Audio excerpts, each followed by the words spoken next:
दिल्ली को कई बार कई शासकों ने लूटा है। 1857 में दिल्ली में एक बार और आक्रमण किया गया। इस बार तो अंग्रेजों ने बगावत को दबाने के लिए दिल्ली में कत्लेआम किया। पूरी दिल्ली को तबाह कर दिया था।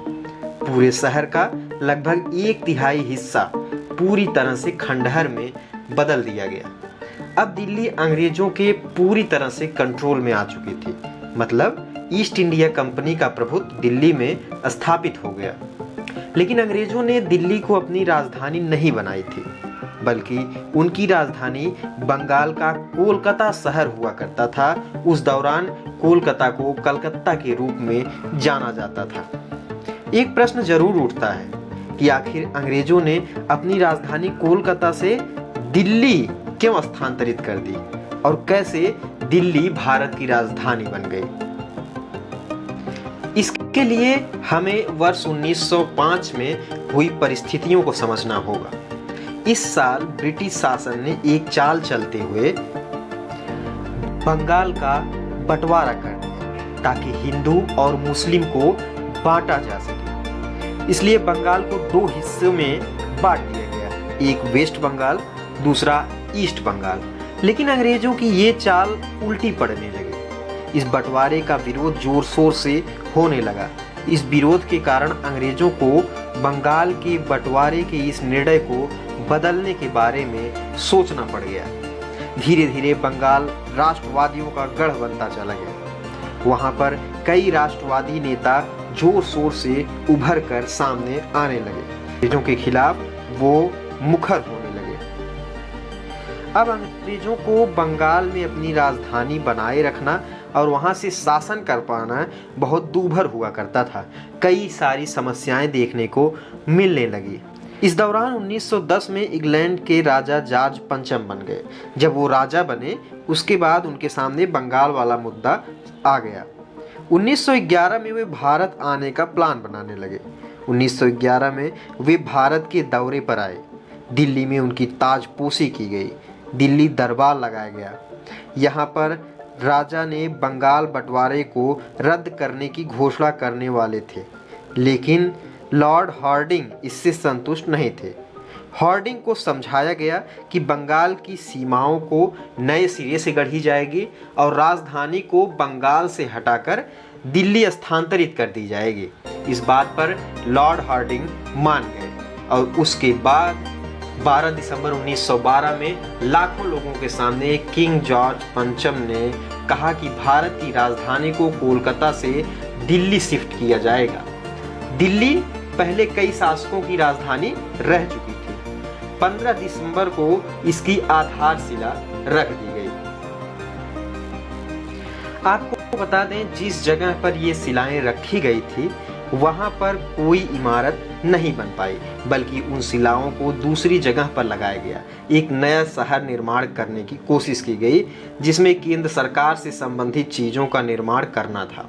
एक लंबी प्रक्रिया थी जिसमें समय लग जाता, तो शुरू में एक अस्थायी राजधानी बना दी गई। एक दिल्ली तो पहले से ही थी, जहां पर मुगल शासक अपनी राजधानी बनाया करते थे, लेकिन ब्रिटिश ये नहीं चाहते थे कि उनकी राजधानी मुगल राजधानी की तरह हो, बल्कि वो यूरोपियन सभ्यता की तरह अपनी राजधानी का निर्माण करना चाहते थे।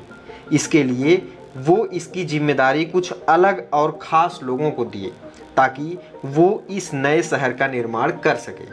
उस समय दिल्ली के नए चीफ कमिश्नर मेलकम हेली को बनाया गया। दिल्ली निर्माण की जिम्मेदारी इन्हें ही सौंप दी गई।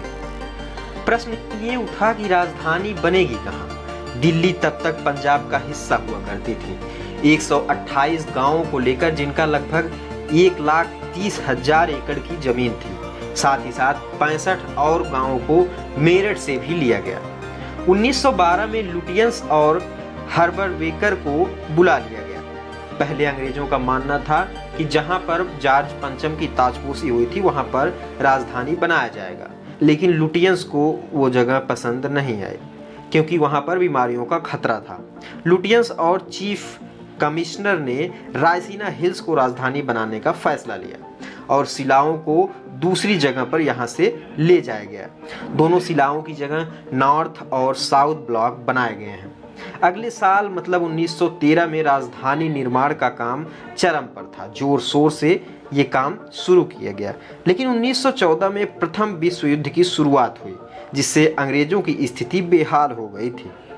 4 साल तक ये युद्ध चलता रहा और इस वजह से राजधानी का काम बिल्कुल सुस्त पड़ गया और इस काम में ठहराव की स्थिति पैदा हो गई। 1918 में युद्ध समाप्त हो गया और राजधानी बनाने की प्रक्रिया में तेजी दिखने लगी। लुटियंस ने दिल्ली की इमारतों को पाश्चात्य शैली में बनाया, साथ ही साथ भारतीय शैलियों को भी शामिल किया गया, जैसे गुंबद, छज्जे इत्यादि। ये कार्य इतना भी सहज नहीं था। 10,000 एकड़ की जमीन को शहर के रूप में तब्दील कर पाना बहुत ही मुश्किल हुआ करता था। रायसीना की पहाड़ियों को विस्फोट से उड़ा कर उन पहाड़ियों को समतल बनाया गया ताकि वहां पर इमारतों का निर्माण किया जा सके। नई राजधानी में कई भव्य इमारतें बनाई गई, जिसमें सबसे भव्य इमारत वायसराय हाउस को माना जाता है, जो अब राष्ट्रपति भवन के नाम से जाना जाता है। इस हाउस के निर्माण में लगभग 17 साल लग गए। इसमें काफ़ी भव्य इंडिया गेट भी शामिल है। इंडिया गेट के निर्माण में लगभग 10 वर्ष लग गए। बात करें इंडिया गेट की, तो इंडिया गेट इसलिए बनाया गया था ताकि वर्ल्ड वॉर फर्स्ट में वीर गति को प्राप्त सैनिकों को श्रद्धांजलि दी जा सके। संसद भवन की डिजाइन को बेकर ने बनाया था। साथ ही नॉर्थ और साउथ ब्लॉक को भी बनवाया गया था। इसमें कुल 30,000 मजदूर शामिल थे। दिल्ली को आधिकारिक रूप में राजधानी कब बनाया गया, बात इसकी कर लेते हैं। 20 साल के निर्माण के बाद नई दिल्ली का काम पूरा हो गया। उससे पहले तक शाहजहांबाद को ही दिल्ली के नाम से जाना जा रहा था। नई दिल्ली का उद्घाटन फरवरी 1931 में वायसराय लॉर्ड इरविन के द्वारा किया गया था। तो इस तरह से हम जान सके कि दिल्ली को भारत की राजधानी कब बनाया गया था। उन सभी साथियों से विशेष निवेदन है जो पहली बार चैनल पर पहुंचे हैं, चैनल आप सब्सक्राइब कर दीजिए ताकि हमारे इस प्रकार के हर वीडियो से आसानी से जुड़ सके। धन्यवाद।